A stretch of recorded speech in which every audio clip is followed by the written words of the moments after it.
There's something about the divine feminine that the divine masculine just can't forget.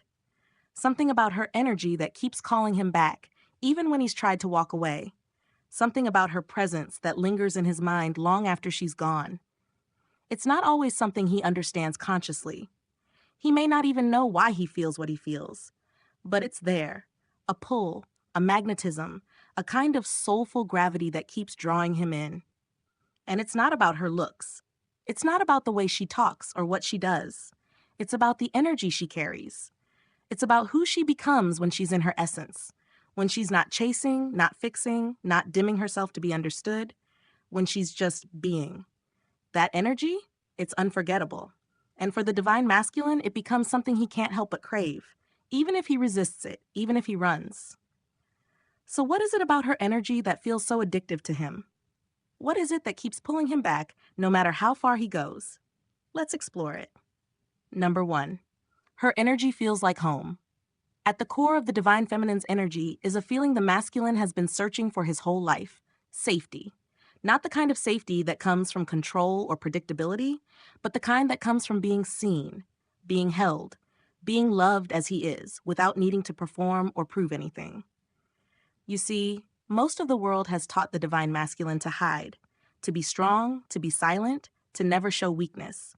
He's been praised for being logical, independent, efficient, while being punished or shamed for feeling deeply. Somewhere along the way, he was made to believe that softness was a threat, that emotions were distractions, that needing love was weakness. So he built walls, strong ones. He learned how to keep people out, how to stay in control, how to be the protector, but never the one being protected. But then, he meets her. And she doesn't ask for his walls. She doesn't need his armor. She sees beyond it. She doesn't demand that he be perfect. She simply feels him. And that's the beginning of everything. Her presence touches something in him that's been asleep, or maybe buried, something raw and real that never stopped longing for love. Being around her energy reminds him of who he really is, underneath all the roles and expectations. It reconnects him to his own heart. It's a feeling of coming home, not to a place, but to a truth he forgot. And once he feels that, even if only for a moment, it changes him. He may fight it, he may not know how to hold it, but he won't forget it, because the soul doesn't forget when it's been touched. And that's why her energy lingers. It's not just emotional, it's cellular. It awakens something ancient in him, something sacred. Number 2, she activates his repressed emotions. The divine feminine has this way of awakening what's been hidden. She doesn't try to fix the masculine. She doesn't try to change him. But her energy naturally brings his suppressed emotions to the surface. And that's part of what makes her energy feel so overwhelming and so addictive. You have to understand, the masculine is often carrying decades, sometimes lifetimes, of emotional suppression. Pain he never expressed, rage he never let out, tears he never felt safe to cry. He may not even know those emotions are inside him.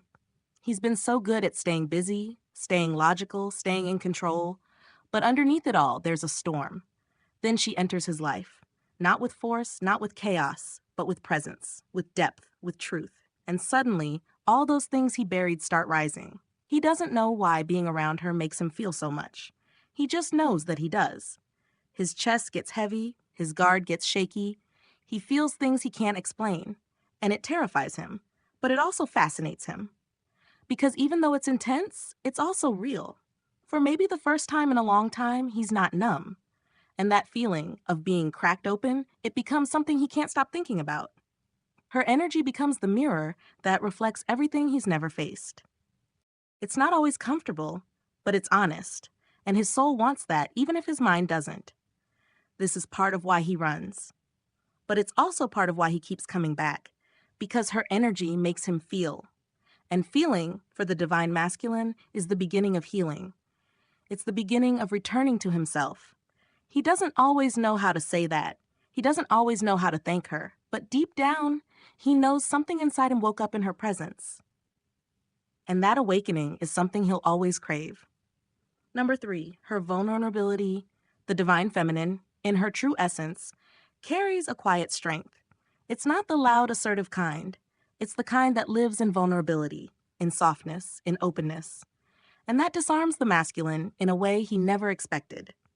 You see, the world has conditioned the masculine to expect love to be transactional, to be earned, to come with conditions. He's used to relationships where power is traded, where roles are strict, and where love is something you have to do something to deserve. But when he experiences the divine feminine in her full expression, when she's unguarded, emotionally honest, and spiritually anchored, he feels something different. Her vulnerability doesn't feel like weakness, it feels like truth. It doesn't beg for attention. It just is.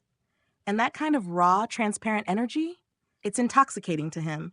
He's drawn to it because it speaks to a part of him he's never been allowed to show. She cries when she needs to cry. She loves without holding back. She admits when she's hurting. She owns her emotions. And somehow, instead of looking unstable, she looks powerful. Because she's real. And realness is rare. Being around that kind of authenticity forces him to confront all the ways he's been hiding, all the ways he's been wearing masks, all the ways he's been afraid to be seen. And even though that's terrifying, it's also magnetic. It stirs something in him that's been waiting to come out. It gives him permission to be more of himself. He may not show it right away. He may try to act like it doesn't affect him. But inside, he's moved, deeply. Her vulnerability breaks down his walls, not with force, but with softness. And once those walls start to fall, he starts to feel again. He starts to be again. And that feeling is hard to let go of. It becomes something he craves, not because she's trying to make him stay, but because her truth reminds him of his own.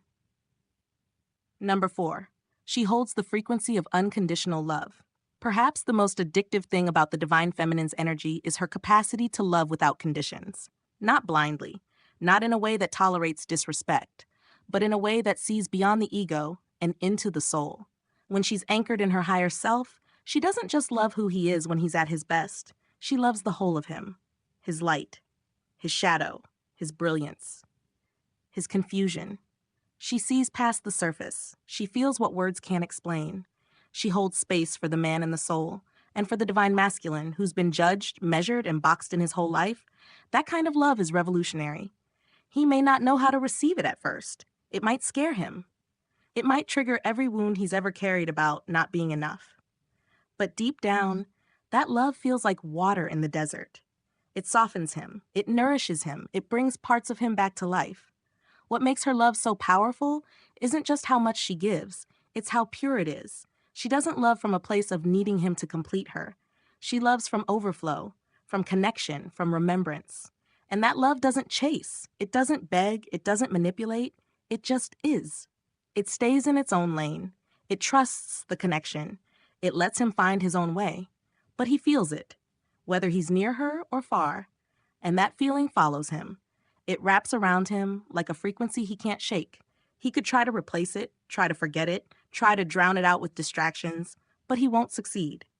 Because you can't unfeel a soul-level connection. You can't unknow a love that sees you, all of you, and stays. It doesn't mean she tolerates mistreatment. It doesn't mean she doesn't have boundaries. But her heart, it stays open. And that openness becomes the medicine his soul didn't know it needed. And once he's tasted that kind of love, he'll never see love the same way again. She feels like freedom. This is perhaps the most paradoxical part of the whole journey. The divine masculine often runs from the feminine because he fears being trapped, controlled, consumed. Somewhere in his life, he linked love with losing himself. He associated commitment with losing freedom. So he runs, he avoids, he disconnects. Not because he doesn't care, but because he's afraid of what he might lose if he surrenders. But the irony is, the divine feminine doesn't want to cage him. She wants to see him free, not free from her, but free in himself. Free to be whole, free to be vulnerable, free to be loved without shame. When she's in her power, she doesn't cling, she doesn't chase. She doesn't force him to stay. She honors his journey, she respects his choices, she lets him breathe. And that energy, it's unlike anything he's known. Because for the first time he realizes being loved doesn't have to mean being trapped. He begins to see that true love doesn't take away freedom, it amplifies it. It invites him to expand, to evolve, to rise into more of who he is, not less. The divine feminine's energy gives him the space to explore himself, to fall apart if he needs to rebuild, to return, not because she demanded it, but because his soul chose it. Her energy is spacious. It doesn't suffocate. It doesn't cling to outcomes. It trusts the unfolding. And that's the kind of love feels like air to him, like breath, like space to exist fully. So while his ego may try to run, his soul longs to stay, because with her, he feels seen, felt, and free. Not in spite of the connection, but because of it. Number 6, she becomes the mirror for his evolution. At the deepest level, the divine feminine's energy becomes the sacred mirror through which the masculine sees his potential. Not just his wounds, but his power. Not just his pain, but his purpose. She reflects back to him the truth of who he could be if he chose to rise. And while that reflection is beautiful, it's also confronting, because she doesn't settle for the small version of him. She doesn't feed his ego. She doesn't let him hide. She loves him too much to enable his illusions. Her energy speaks directly to his soul. It calls him up, not by demanding change, but by embodying it, by rising herself, by choosing truth over comfort, by healing her wounds and refusing to abandon her path. That's what makes her so magnetic. She's not waiting for him to save her. She's saving herself. And in doing so, she becomes a living reminder of what's possible. He sees it, he feels it, and it shakes him. Not because she's better than him, but because she believes in the version of him that he's been too scared to become. And that belief, it becomes the fire that burns in the background of his life. Even when he's not ready, even when he's in denial, even when he's lost. Her energy continues to speak to him, not with words, but with frequency. And that frequency, it never leaves. Because once your soul has been reminded of who you really are, you can never go back to sleep fully. And that's what makes her energy addictive. It doesn't just make him feel good, it makes him remember. And that remembrance is the beginning of his becoming. The divine feminine's energy is not addictive because it manipulates, overwhelms, or controls. It's addictive because it's truthful, because it wakes the masculine up, because it reminds him of the parts of himself he forgot. And once that awakening begins, there's no going back. He may run, he may resist, he may take years to understand what he felt in her presence. But deep down, he knows that energy changed him. It touched something sacred. And one day, when he's ready, he'll stop running from it. Not because she chased him, but because he finally remembered who he is when he's with her. And he'll want to feel that again. Not because she completes him, but because she reflected him. Because she held the frequency of love, truth, and evolution. And that kind of energy, it lives in his bones forever.